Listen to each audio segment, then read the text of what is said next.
Live from Fargo and serving you on TV, online, and on the go. This is Valley News Live 10 at 10. And the policy we're talking about is cutting your taxes. Do you like that policy? President Trump brings his push for tax reform to a receptive North Dakota audience. Donald Trump spoke at a refinery in Mandan before hundreds of people, all invited to hear what the president called tax reform that will make America great again.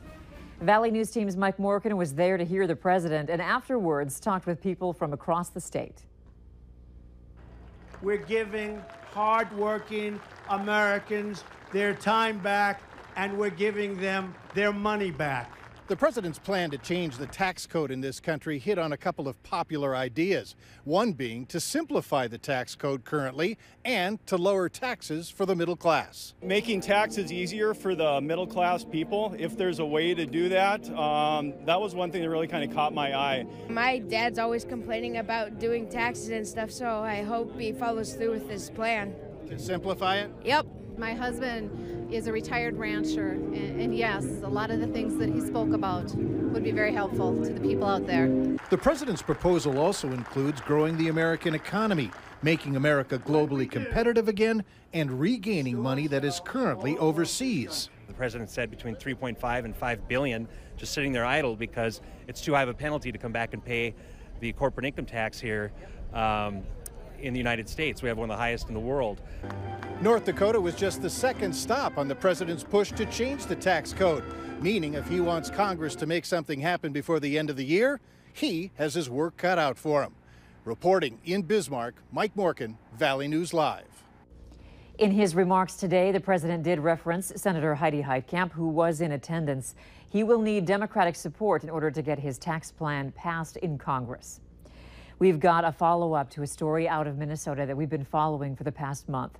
Police are now reviewing charges against 3 men they say were involved in the abduction and abuse of 15-year-old Jasmine Block of Alexandria. Block was reunited with her family yesterday, but today we learned of the incredible bravery and determination that led her back home. Reporter Kate Raddatz has our story. A welcome home sign marks the same place police say Jasmine Block was taken at night on August 8th by this man, 32-year-old Thomas Barker, a family acquaintance. He convinced Jasmine to get into the car and then brought her to his home in Carlos.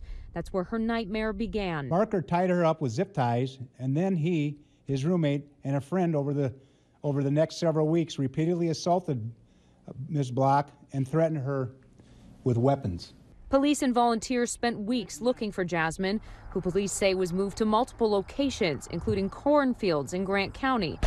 But on Tuesday afternoon, when her captors left to get something to eat, she escaped a foreclosed property near Thompson Lake, even swimming across part of the lake to find help. Jasmine lost her shoes and her pants while she swam in that lake. She managed to find a farmer who lived just across the road from Thompson Lake who called 911. Jasmine was treated for minor injuries at the hospital. Her pastor was there before she saw her mother, Sarah, for the first time. People have just been rallying around Sarah and her sisters, Abigail and Paige, and just really just trusting that God will bring this girl home. Kate Raddatz, WCCO 4 News.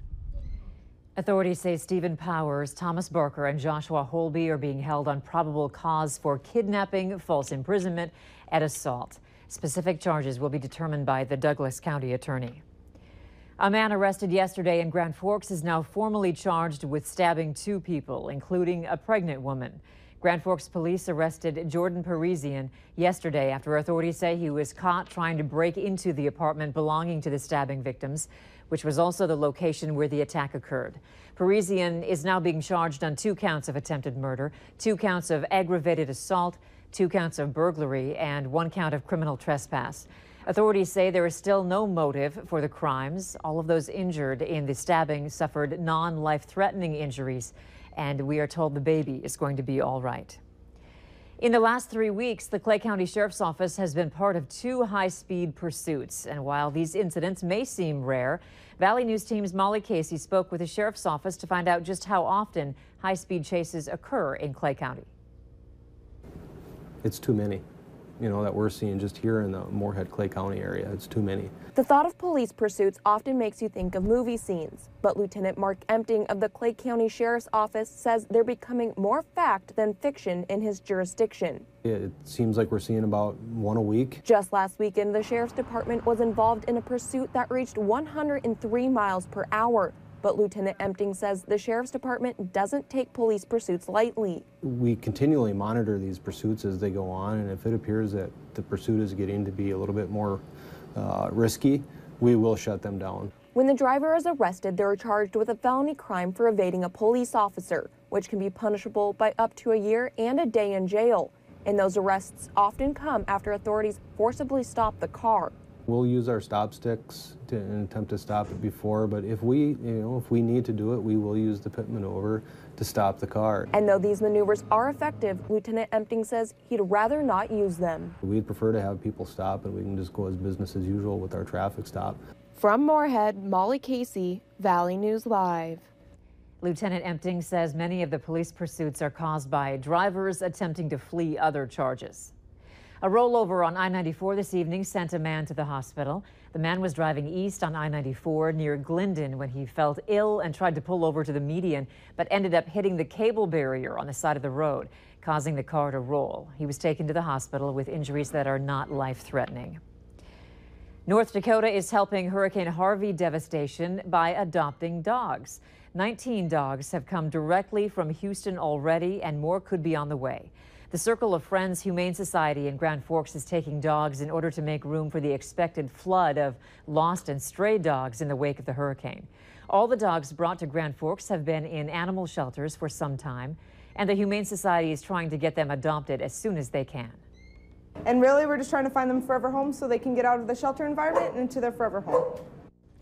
The Circle of Friends Humane Society in Grand Forks has already been in contact with shelters in Florida about preparations before Hurricane Irma. Costco or Sam's Club? Or what about your local grocery stores? It's a debate that continues raging around the country and here in the metro area. A new store is shouldering its way into the grocery scene, Aldi. The discount food store is, for many people, the go-to spot for scoring a deal. But actually, that's not always the case. The big club stores like Sam's Club and Costco actually have better deals on things like cooking spray, butter, and laundry detergent. You just have to buy in bulk. And that's what shoppers we talked with today say is the reason they buy there. It's great for families that are large in number because they can buy in bulk. I have 3 kids at home and they eat everything I bring into the house, so it's cheaper for definitely eggs and milk. We have linked a price comparison between Sam's Club and Costco and Aldi on our website. Just visit valleynewslive.com and click on this story to see for yourself where to score the best deals. Valley News Live 10 at 10 continues with No Wait Weather. All right, a busy night of weather, and tonight things very quiet. Temperatures have just slipped into the 50s. It's 59 in Hector right now. The wind direction has shifted also. It's now southerly at about 6 miles per hour. Some high clouds starting to drift in and block a view of the full moon. Also a chance for some northern lights as we go through the overnight, but clouds could play a role in that as well. Cooler in Jamestown, 54, 57 degrees in Langdon. We have 52 in Roseau, but mid-40s from Badette straight south to Wadena, as that's where things are cooler. Here is a look at that satellite and radar. Right now we're seeing clearing skies off in Minnesota, but here's a bank of clouds making its way through the northern Red River Valley and into the FM area. As we set your hour-by-hour forecast in motion, a couple of changes from last night. It was cold with a temperature of 30 this morning in Boston. The clouds that move over will primarily slide from the northern Red River Valley into northwest Minnesota. Spotty sprinkle in Lake of the Woods County. Other than that, looks like temperatures will be much more mild to start your day thanks to the cloud cover. We'll be in the 40s in most areas. We'll warm up. We're seeing some sunshine from the Red River and points west through the midday hour. Clouds starting to break up a little bit out to the east. And as we go into the afternoon, a shot at 80-degree readings up and down the Red River Valley into southeast North Dakota. But cooler conditions from that Lake of the Woods County all the way through Wadena County, thanks to the fact you'll see a little bit more in the way of cloudiness. Tomorrow evening looks high and dry, as we start a warming trend that will take us back to above normal in Fargo tomorrow. 46 on your way out the door, winds westerly, and then it looks like we'll see temperatures peaking near 80 degrees. It should be pleasant for the dinner hour. Best chance at 80, Grand Forks to Fargo, into southeast North Dakota, Devil's Lake Basin in the mid-70s, low to mid-70s as well for much of Lakes Country. Here's the cool pool from Lake of the Woods into Beltrami County. A great shot here. This is not a mosquito, no. Diane capturing an airplane in flight, the sunset, the colors, the trees. Very nice shot. Thanks for uploading your photo.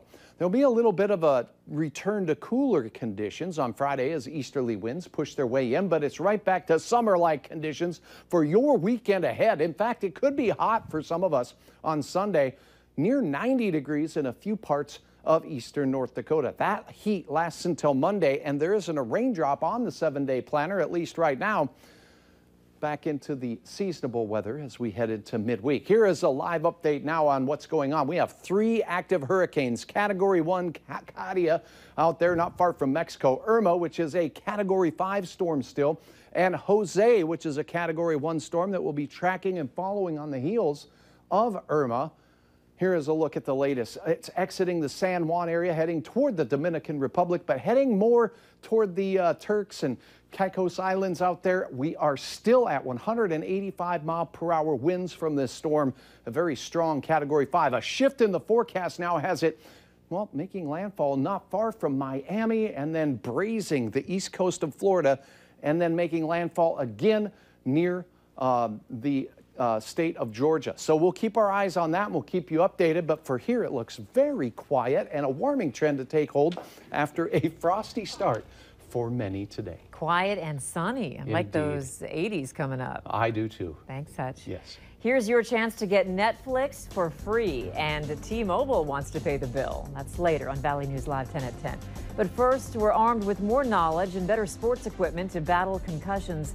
But doctors say we still need to be on guard when our kids take a hit to the head.